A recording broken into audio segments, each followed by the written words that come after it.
My name's Jean Gamble, and I work as a psychotherapist and family and relationships counsellor in Sydney, Australia, and also online.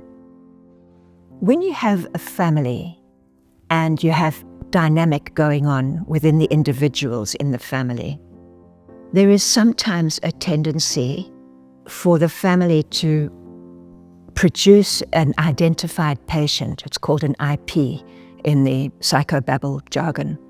And that means that that person is the problem in the family. And this is in itself a huge problem, because the way I work is systemic. The family is a system. It's almost like a circuit board, and you've got all these points, and the circuitry moves between these points. And when any one of those points, when any individual in the family, even the dog, is out or off, you can actually affect the whole running of the system. And sometimes the system affects one person. So it's no use bringing the one individual who's, say, having trouble or playing up at school or struggling with their relationships outside of school, friendships and stuff, because it's not them, it's the circuit that we have to address. And so it's really important that everybody comes, even for the first few sessions, because this is sometimes the only time that some of the members of your family are actually heard.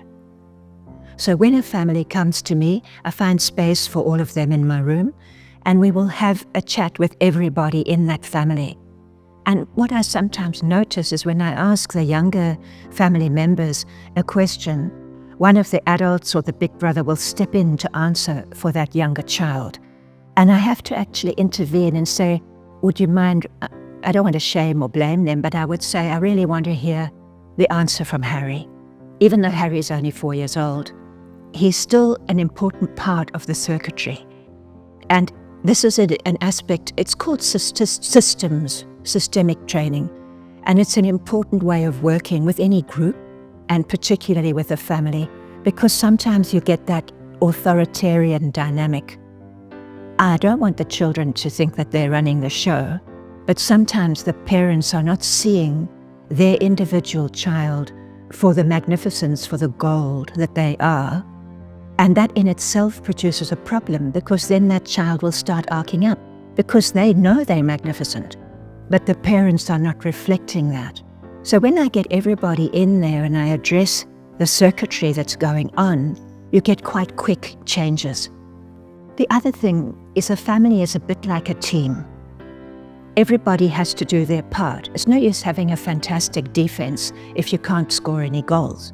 So everybody needs to play their part in the team for it to function optimally as a whole. And so where you get teenagers that don't want to support and don't think they should be bothered emptying the dishwasher or keeping their room tidy, often when I talk about this team aspect, they get it. That we all want our home to feel like a refuge, somewhere we can come home to, where it feels safe, where we feel secure, where we feel loved. And we're working towards that goal as the team of the family.